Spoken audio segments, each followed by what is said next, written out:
Prime minister की एक ख़बर चल रही है कि उन्होंने महंगाई के ऊपर तशवीश का इजहार किया है और उसके ऊपर नोटिस लेते हुए हदायत जारी की हैं कि मालूम किया जाए कि चीज़ों की कीमतें क्यों बढ़ रही हैं और इसको इफेक्टिवली कंट्रोल करने के लिए इकदाम भी किए जाएँ। दूसरी तरफ डॉलर के ऊपर आज की खबर यह है कि 164.50 164 रुपये 164 रुपये और 50 पैसे to a dollar exchange rate आज इंटरबैंक में हो गया। ये दो बड़ी अहम खबरें हैं। महंगाई वाला इशू भी हर पाकिस्तानी को मुतासर कर रहा है और एक्सचेंज रेट के ऊपर ये लतीफ़ा एक चल रहा है सोशल मीडिया के ऊपर। मुझे नहीं पता कि वो अकाउंट्स जेन्युइन है या वो फेक अकाउंट्स हैं, लेकिन काफ़ी सारे अकाउंट्स से एक ही तरह की ट्वीट के अल्फाज जो हैं वो आज सोशल मीडिया पे वो काफ़ी वायरल हुए हैं। वो कहते हैं कि 90% पाकिस्तानियों का डॉलर से ताल्लुक़ नहीं है और जिन 10% पाकिस्तानियों का डॉलर से ताल्लुक़ है उनका पाकिस्तान से ताल्लुक़ नहीं है। ये हक़ाइक़ के मुनाफी बात है। लार्ज मेजॉरिटी ऑफ पाकिस्तानी, चाहे वो गरीब आदमी है, वो जो चीज़ लेने जाएगा, मोटरसाइकिल में 1 लीटर पेट्रोल भी डलवाएगा तो उसके ऊपर इस एक्सचेंज रेट का इम्पैक्ट आना है।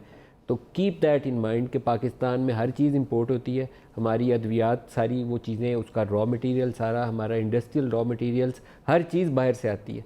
तो जब आपकी कॉस्ट जो है इंपोर्टेड गुड्स की बढ़ेगी तो हर चीज़ पाकिस्तान के अंदर महंगी होती है। उसी की वजह से ये जो इन्फ्लेशन है और महंगाई है और हुकूमत की डेट सर्विसिंग की कॉस्ट ऊपर गई है, इट्स ऑल इंटरलिंक्ड। कोई चीज़ आइसोलेशन में नहीं होती, ये सारी चीज़ें एक दूसरे से रिलेट करती हैं। तो आज के प्रोग्राम में हमने इन दोनों चीज़ों को लेना है। एक बयान है असद उमर साहब का, ये अप्रैल 2019 का बयान है और एक्सचेंज रेट के हवाले से हमने कुछ इंटरव्यूज़ भी किए थे। डार साहब का भी इंटरव्यू किया था और उसके ऊपर बहुत खफगी का इजहार किया। हुकूमत वक्त ने बड़ी कैंपेन चलाई इन्होंने कहा कि एक ऐसे शख्स का इंटरव्यू किया है जो जानबूझ के पाकिस्तान से भागा हुआ है और जानबूझ के एक्सचेंज रेट के ऊपर ऐसे बयान दे रहा है जिसका हक़ाइक़ से कोई ताल्लुक़ नहीं है। तो असद उमर साहब ने उस वक्त कहा क्या था, बयान सुन लेते हैं, फिर आज के एक्सचेंज रेट के ऊपर आ जाएंगे। दिखाइएगा जी। मेरे पास आ गया स्क्रीनशॉट की। असद उमर ने कहा 160 का हो जाएगा डॉलर अभी जून में, और ये एक खबर नहीं, ये रोज़ाना की बुनियाद पे फेक न्यूज़ आई जा रही है।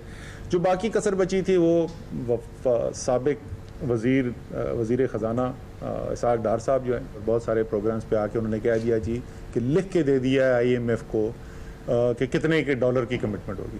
IMF के साथ ये मैं बिल्कुल वाजे कर दूं कि ये उनकी कोई मुतालबा भी नहीं है कि डॉलर कितने पे होना चाहिए। कोई वजह नहीं है कि अब रुपए की कोई कीमत के अंदर कोई बहुत लंबी चौड़ी कमी हो। ये स्पेकुलेटिव है और ऐसे में लोगों को भी कह रहा हूँ कि ये खाम-ख़ाम जो बातें बना के आप ऐसी कोई अच्छी इन्वेस्टमेंट करें। स्टॉक मार्केट के अंदर बड़ी अच्छी सुगत अट्रैक्टिव वैल्यूएशन है, वहाँ पे पैसा डाल दें। और ज़मीनों की कीमतें बड़ी आजकल अट्रैक्टिव हुई तो डाल दें। ये डॉलरों के अंदर जो लोगों ने आपको पीछे लगाया है ना, आपका नुकसान करवा रहे हैं और कुछ भी नहीं है। इंटरेस्टिंगली आज इंटरबैंक में डॉलर ज़्यादा महंगा है, ओपन मार्केट में सस्ता है। मैं पूरे पाकिस्तानी कौम से दरख्वास्त करूंगा कि कोई डॉलर में इस खातर पैसा ना लगाए कि उसका रेट चढ़ जाए, क्योंकि पाकिस्तान इस वक्त एक मुश्किल सूरत हाल से दुचार है और उससे निकलने के लिए सबको अपना अपना हिस्सा डालना चाहिए। कोई इस खातर मत ख़रीदे कि वो डॉलर जो है उसका रेट जो है चढ़ रहा है तो ख़रीद के रख लेते हैं, साल बाद और महंगा हो जाएगा तो फिर बेच देंगे। लेकिन ये मैनेजमेंट स्किल्स जो हैं, ये क्या एग्जीक्यूटिव इस पोजीशन में है कि इस चीज़ को अच्छे से संभाल रही है? ये एक क्वेश्चन मार्क है, इसके ऊपर हम प्रोग्राम में डिस्कस करेंगे।